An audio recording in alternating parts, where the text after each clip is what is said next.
नमस्कार दोस्तों। आज हम इस वीडियो में देखेंगे कि भारत की प्रमुख घाटियों को देखेंगे। तो जो है कि हम इस वीडियो में देखेंगे कि घाटियाँ क्या होती हैं, निर्माण कैसे इनका होता है, कैसे हुआ है और प्रकार देखेंगे कितने प्रकार की घाटियाँ होती हैं। तो दोस्तों इसे हम क्यों पढ़ें, बात आती है कि इसे हम पढ़ें क्यों। तो देखते हैं कि हमारे प्रश्नों में परीक्षाओं में जो है कि कई तरह से इसका प्रश्न मिलता है कि इसे किस राज्य में स्थित है। दे दिया कि अराकू घाटी किस राज्य में स्थित है, या फिर दे दिया कि स्पीति घाटी किस राज्य में है, मारखा घाटी किस राज्य में है। तो ये कंबन शांत घाटी कई बार परीक्षाओं में पूछा गया कि किस राज्य में है। फिर दे देता है कि चार दे देता है, चार घाटी दे देता है। अगर यहाँ से एक एक उठा के दे देता है, बगल में राज्य लिख देता है कि इसमें से कौन गलत है कि या कौन सही है, इस तरह से मिलता है। और राज्य में नहीं है, जैसे दे दिया कि जो है कि तीन यहाँ से उठा के दे दिया और एक जो है कि न्योरा उठा के दे दिया, बोल दिया कि हिमाचल प्रदेश में कौन सी घाटी नहीं है। तो इस तरह से हमें प्रश्नों का परीक्षाओं में देखने को मिलता है। तो ये हमारा भारत की पर्वत श्रृंखलाओं की कड़ी में अगला हमारा वीडियो है। तो ये उसी से जुड़ा हुआ है। देखिए, पहाड़ों और श्रृंखलाओं से जुड़ा हुआ है, तो उसको ज़रूर देखें उस वीडियो को। अगर उसे देखेंगे तो इसे आपको समझने में आसानी होती है। तो देखेंगे कि क्या होता है, घाटी क्या होती है। तो घाटी दोस्तों दो या दो से अधिक, जैसे अब हम घाटी तो पढ़ने लगते हैं तो जो है कि घाटी होती क्या है हमें खुद ही नहीं पता है, तो आएगा कहाँ से। तो हमके उसकी डेप्थ में ज़रूर जाना चाहिए कि घाटी होती क्या है। जब इन सब चीज़ों को हम जानते हैं तो हमारी जो डेप्थ या जो रुचि होती है पढ़ने का, वो बढ़ जाता है कि घाटी क्या होती है। अगर आप ऐसे पढ़ेंगे घाटी घाटी घाटी हमको नहीं पता है, तो आप घाटी को जाने, घाटी कैसे बनती है। फिर उसके बाद जो है कि इसके प्रकार क्या क्या हैं। जैसे हमें मिलता है भ्रंश घाटी, नदी घाटी, पर्वतीय घाटी।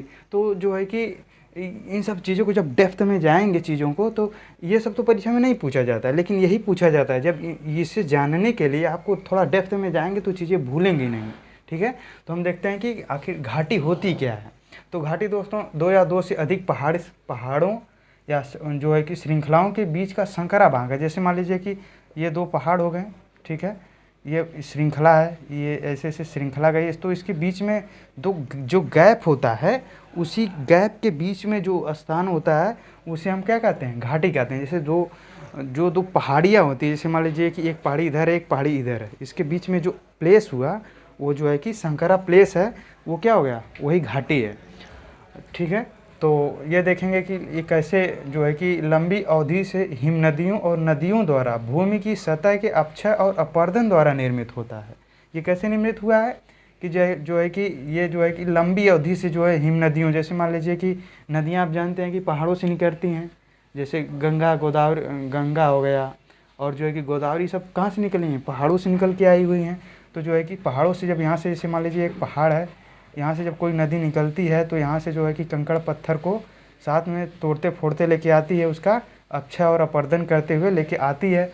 तो ये जो है कि प्लेन जब पड़ता है, गड्ढा पड़ता है, तो यहाँ पे वो जो अक्षय अपर्दन के बाद जो है कंकड़ पत्थर लाती है, वो यहीं पे निक्षेपित कर देती है, यहीं पे जमा हो जाती है। तो ये कुछ उस तरह की समतल कहें या उबड़ खाबड़ तरह की बन जाती है घाटियाँ। तो हम यहाँ पे देखेंगे कि परीक्षाओं में जो है सबसे, अभी हम निर्माण और प्रकार नहीं देखेंगे, उसके बाद हम देखेंगे। अभी हम थोड़ी बात इसके बाद हम देखते हैं। तो यहाँ देखते हैं कि सबसे पहले देख लें कि भारत की जो मुख्य मुख्य घाटियाँ हैं, जो हमें जानना होता है, जो हमारी परीक्षाओं में पूछा जाता है। तो ये देखिए, लद्दाख में है नुब्रा, जास्कर, मरखा और सुरू। ये जम्मू कश्मीर में है, जम्मू कश्मीर में कश्मीर घाटी है, आप बहुत जानते हैं कि कश्मीर घाटी। नीलम घाटी है एक। ठीक है, मैंने यहाँ पे घाटी नहीं लिखा है, चूँकि ये घाटी हम पढ़ रहे हैं तो इसके सामने सब घाटियाँ ही होंगी, जैसे चुम्बी घाटी हो गया, ठीक है, नुब्रा घाटी, ठीक है। ये सबसे उत्तरतम भाग है। ये आईएएस में एक बार अभी पिछले ईयर में पूछा गया है कि जो सबसे उत्तरतम घाटी कौन सी है, या इसे कुछ डेप्थ में जाके पूछा गया, तो उसका आंसर विकल्प था नुब्रा घाटी। फिर देखिए, हिमाचल प्रदेश में चुम्बी, कांगड़ा, मालना, स्पीति, मांगी, कुल्लू, करसोग, सांगला, पार्वती, किन्नौर, हम्बन, तीर्थन, जोगिंदरनगर और लाहौल। ऐसे हमें परीक्षाओं में पूछ लेता है कि क्या ये स्पीति कई बार पूछा गया है, कांगड़ा पूछा गया है, ठीक है।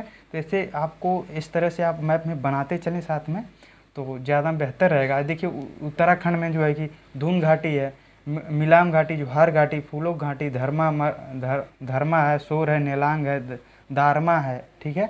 तो ये देखिए, ये कई बार परीक्षाओं में जो है कि सीजीएल में और एसएससी या वनडे एग्जाम में दिया होता है कि घाटी का और दूसरा नाम क्या है। घाटी का दूसरा नाम जो उत्तराखंड में इसे दून कहते हैं। ये जो है कि जो जो इधर मध्य हिमालय और शिवालिक के मध्य में स्थित है। यहाँ पे बहुत बहुत जो है कि पर्यटन स्थल विकसित होते हैं। जितने पर्यटन स्थल हैं इन्हीं घाटियों के बीच में स्थित होते हैं। तो ये घाटियाँ जो है कि पर्वत जो है कि पर्यटन स्थल के लिए बहुत फेमस हैं, ठीक है। और जैसे कुल्लू हो गया, मनाली हो गया, आप सुने होंगे, तो यहाँ पे लोग घूमने जाते हैं, ठीक है। ये फूलों की घाटी जो बहुत फेमस है, विश्व विख्यात है, पूरे विश्व में विख्यात है। फिर देखेंगे कि युथांग घाटी है सिक्किम में। फिर पश्चिम बंगाल में नेवरा है, सिलीगुड़ी है। फिर यहाँ देखेंगे कि जो नागालैंड में है डेजुडू है और जुकू है। ये कबाव घाटी है मणिपुर में। और ये देखिए मेघालय में लेटलम घाटी है। ये देखिए आंध्र प्रदेश में अराकू घाटी है, तमिलनाडु में कंबन है, और जो है कि केरल में शांत घाटी है। ये इतनी बार पूछा गया क्वेश्चन कि शांत घाटी किस राज्य में स्थित है। देखिए हमने अभी बोला कि शांत घाटी किस राज्य में है, तो ये कहाँ पे है, केरल में है, ठीक है। और जो है कि अराकू घाटी भी पूछा गया है। ऐसे मिलान राज्य दे दिया जाता है, 4 राज्य दे दिया गया, उसमें जो है कि यहाँ पे जो है कि राज्य दे दिया जाता है, तो उसमें मिलाने के लिए आता है, ठीक है। तो आप इस तरह से अगर मैप में बना लेंगे, ठीक है, तो आपको रटना नहीं पड़ेगा, ठीक है। ये देखिए एकदम आराम से बिल्कुल आसानी से आप जो है कि लर्न कर सकते हैं, ठीक है। और जो अब हम देखेंगे कि इसके निर्माण और देखिए इस तरह से आप अगर बनाते चलेंगे तो बेहद ही फ़ायदेमंद होगा। देखिए इस तरह से आप पेज में इस तरह से मैप बना लीजिए। जो कुछ लिखना है इसके बैक साइड लिख लीजिए, क्योंकि परीक्षा में जो है कि ये पूछा जाता है। हमें ये इसकी आवश्यकता है। अगर आप हाई लेवल की कोई तैयारी करते हैं तो इन चीज़ों को जाने, या फिर अपने इंटरेस्ट के लिए इन सब चीज़ों को जान सकते हैं। अब देखेंगे हम निर्माण देखेंगे, प्रकार देखेंगे, ठीक है दोस्तों। अब हम इसके निर्माण के बारे में देखते हैं, इसका निर्माण कैसे होता है। ये जो है कि वनडे एग्ज़ाम में मात्र जो है कि ये यहाँ से जो है कि घाटियाँ पूछ ले जाते हैं, इम्पॉर्टेंट होता है। लेकिन आप अगर हाई लेवल या सिविल की तैयारी करते हैं तो इसमें इसे जानना बहुत लाभकारी होता है। आपको इन सब चीज़ों के बारे में इसको थोड़ा डेप्थ में जाते हैं तो इन सब चीज़ों को भूलता नहीं। अगर आप वनडे की भी तैयारी करते हैं तो ये हम देखिए बहुत शार्ट में लेके आए हैं, तो आप इसको भी जान सकते हैं, चाहे वनडे की तैयारी करें या हाई लेवल की तैयारी कर रहे हैं। तो इसे थोड़ा सा जान लेने से क्या होते हैं कि हम उसकी थोड़ा डेप्थ में जाने के बाद ये सब चीज़ें क्लियर हो जाती हैं। तो हम देखते हैं किसके निर्माण और प्रकार के बारे में। जो है कि पहले हम निर्माण देख रहे हैं। निर्माण जो है कि ऊंचाई पर स्थित ग्लेशियर और द्वारा घाटियों का कटाव। जो है कि जब ये पहाड़ियाँ हो, जो पर्वत पहाड़ है, जब यहाँ से नदियाँ निकलती हैं तो ये काट छांट के कारण जो है कि यहाँ से जब ग्लेशियर और जो उसकी जल जो होता है पिघलने के बाद जब यहाँ से बर्फ़ पानी निकलता है तो ये जो है कि काट छांट के कारण जो है कि निक्षेप लाते हैं, तो उससे इसका निर्माण होता है। तो इसे हिमनद घाटी या हिमकुंड भी कहते हैं इसको। तो ये जो है कि ये एक जो है कि हिम नदियों द्वारा ये निर्माण हो गया। अब देखिए कि नदियों द्वारा कैसे निर्माण होता है। नदी घाटी क्या होती है, तो नदी घाटी देखिए जो है कि लंबे समय से कोई नदी है, जैसे मान लीजिए कि इधर कोई नदी है, वो लंबे समय से बह रही है, तो वो मैदान भाग में धीरे धीरे बहती हुई आती है। तो जो है कि अपने साथ बहुत से निक्षेप और कटाव के साथ, अपर्दन के साथ जो है कि मलबा और कंकड़ पत्थर लेके आती है। तो जब मैदानी भाग में जाती है तो उसे नदी घाटी कहते हैं, ठीक है। अब आगे देखते हैं कि विवर्तनिक प्रक्रियाओं द्वारा प्लेटों के खिसकने से निर्मित होती। जो विवर्तनिक प्रक्रिया, हमने इसके पहले वीडियो में जब पहला वीडियो बनाया था तो वहाँ पे हमने विवर्तनिक प्रक्रियाओं का बहुत विस्तृत जिक्र किया था। जो पृथ्वी जो है कि बड़ी बड़ी 7 प्लेटों से और कुछ छोटी प्लेटों से बनी है। तो जब उसमें मैग्मा से पिघलने से उसमें मूवमेंट होता है तो जो है कि जो घाटियाँ निर्मित होती हैं उसे भ्रंश या रिफ्ट घाटी कहते हैं, ठीक है। जैसे यहाँ पे नर्मदा और तापी नदियाँ हैं, तो ये भ्रंश या रिफ्ट घाटी का विकसित उदाहरण है, ठीक है। अब हम देखें इसके प्रकार में, तो मुख्यतः जो है कि हिमनद 3 प्रकार होती हैं। हिमनद घाटी, हिमकुंड, उसे हिमनद घाटी या हिमकुंड भी कहते हैं। इसे नदी घाटी और भ्रंश या इसी को रिफ्ट घाटी भी कहते हैं। तो जो है कि और भी कई घाटियां हैं। बाक्स घाटी है जिसमें सीढ़ी नुमा घाटियां होती हैं। तो ऐसे कई घाटियां हैं।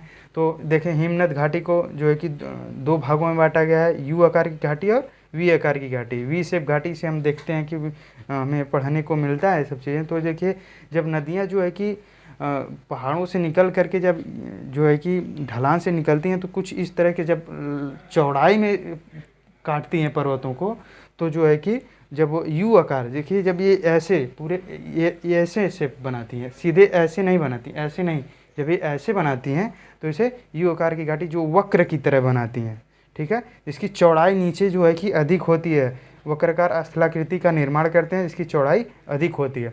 वी आकार की घाटी क्या है, ये जो है कि जब नदियाँ यहाँ से निकल रही हैं तो सीधे एकदम नीचे जा रही हैं पर्वतों को काटते काटते इसे, तो ये जो है कि ऐसे मान लीजिए कि कोई नदी निकली है तो जो है कि इस तरह से इसे काटती नीचे नीचे काटती हुई चली जाती है, तो जो आकृति ये बन रही है ये वी शेप बन रही है, ठीक है।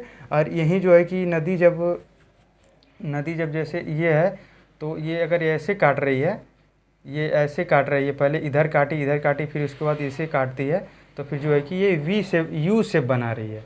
अगर यहीं जो है कि इस तरह सीधे काट रही है, इधर पर्वत है, जो है कि ये क्या बन गया, वी शेप बन गया। तो ये ऊर्ध्वाधर कटाव है, जो नीचे एकदम सीधे काटती चली जाती है ऐसे, ठीक है।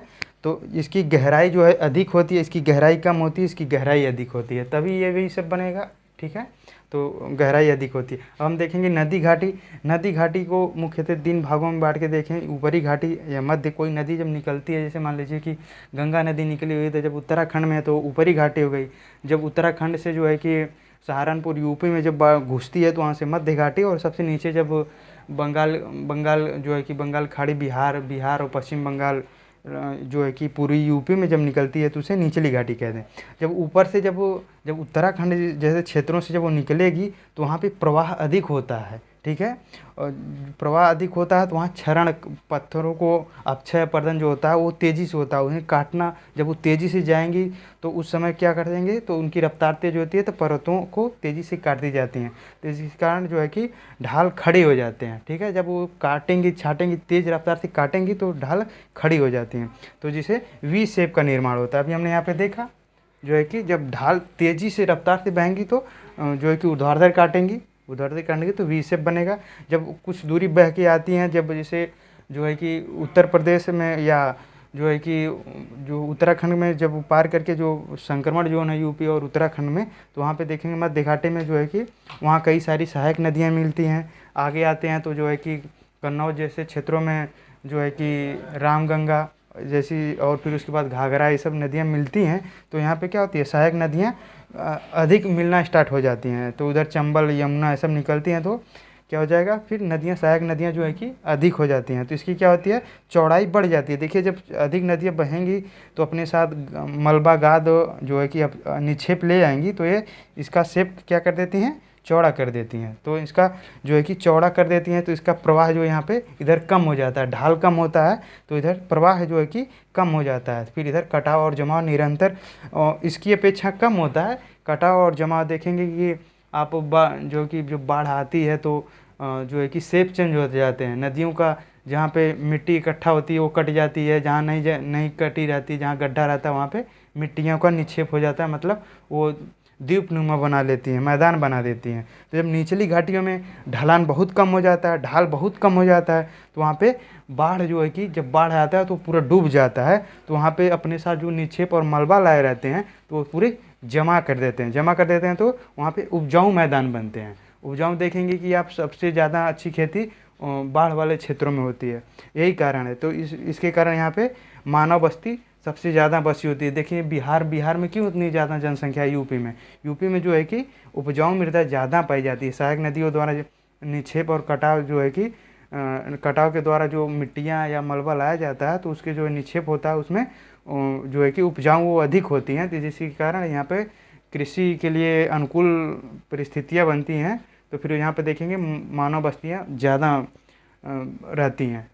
तो देखेंगे कि आप तो प्राचीन काल में भी सभ्यता और मानव का जो नदियों की घाटियों पर ही विकसित हुआ, चाहे सिंधु घाटी सभ्यता, हड़प्पा सभ्यता, या फिर नील नदी के किनारे भी सभ्यता का डेवलप हुआ है। जो कि सिंधु गंगा में आप देख ही रहे हैं कि सिंधु घाटी सभ्यता क्यों हुआ है, यही सब रीजन है कि इधर यहाँ जो पानी का व्यवस्था हो जाता है, मछली खाने पीने का जो है कि व्यवस्था हो जाता है, कृषि के लिए उपजाऊ मैदान मिल जाता है, जिसके कारण यहाँ पे लोग जो है कि आसानी से बसते हैं। तो दोस्तों ये इस तरह से आप शार्ट में नोट्स बनाते चलें, जो है कि आप पहले इसको बना लें, फिर उसके बाद शार्ट में इसे लिख लें, ठीक है। और अगर आपको कोई समस्या हो रही है इनसे तो आप कमेंट में ज़रूर पूछें, जहां आपके सुझाव और प्रश्नों का हमें इंतज़ार रहता है। तो अगर वीडियो अच्छा लगा हो तो चैनल को सब्सक्राइब करें, शेयर करें। जय हिंद।